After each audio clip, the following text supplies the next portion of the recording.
Hey, this is Mick from NOLFnews.com. Today I'm going to show you how to make a basic sliding door. Go ahead and move your crosshair to anywhere you want in your level. I'm using the same level as the basic tutorial. Go ahead and draw yourself a brush. Pick a texture. I've already picked a metal texture. And use your spacebar to draw the brush in. I have the crosshair 128 units from the floor. So when I enter the number, I can enter 128.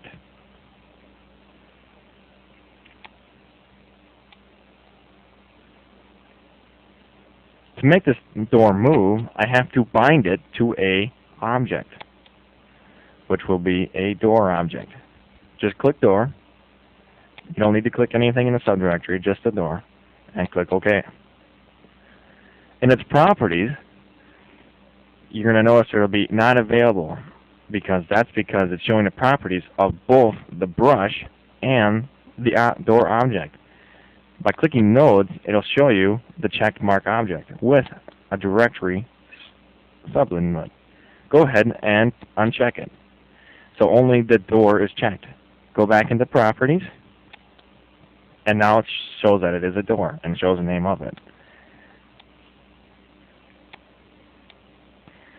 One of the most usual settings that I do change here is my box physics. I usually turn to false, because that makes it so whatever is inside of the object's area, nothing could ever get into. So that's a good change right there.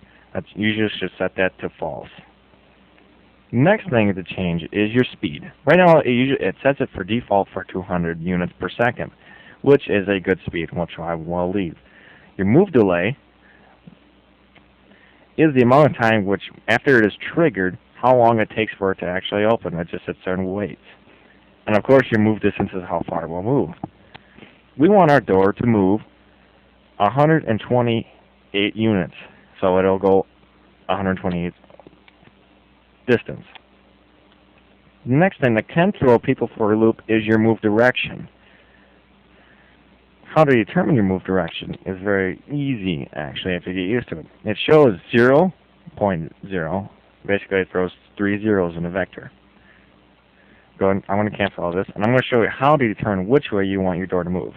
Okay, I want this door to slide up.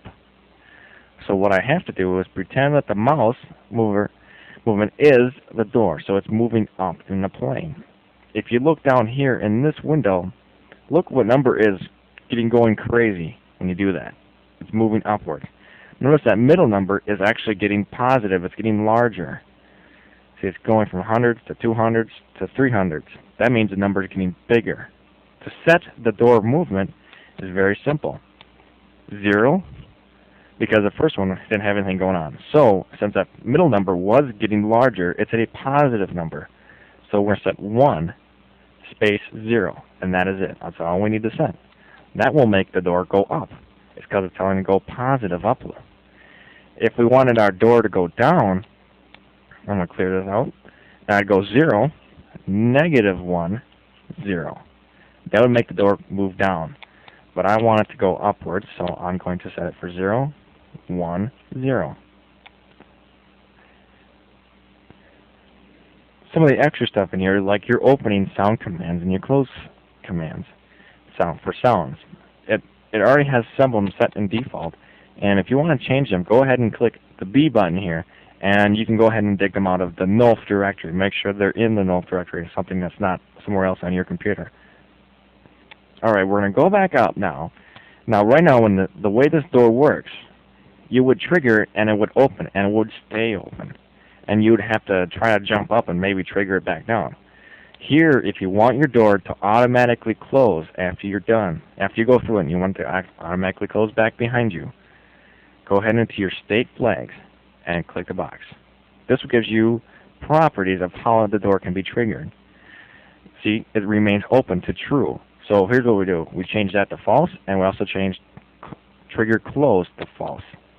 And go ahead and click OK. This makes it so the door will close immediately after it reaches the top of its path and back down. To make it wait a little while at the top, so after it opens, it sits there for a little bit and then closes, you need to set your open wait time to whatever you want. So I'm going to set my open wait time to 3 seconds. So it will open after it's triggered, wait for 3 seconds, and then come back down. That is the real rundown basics of how to make a sliding door. Thanks, and this is Mick from NOLFnews.com.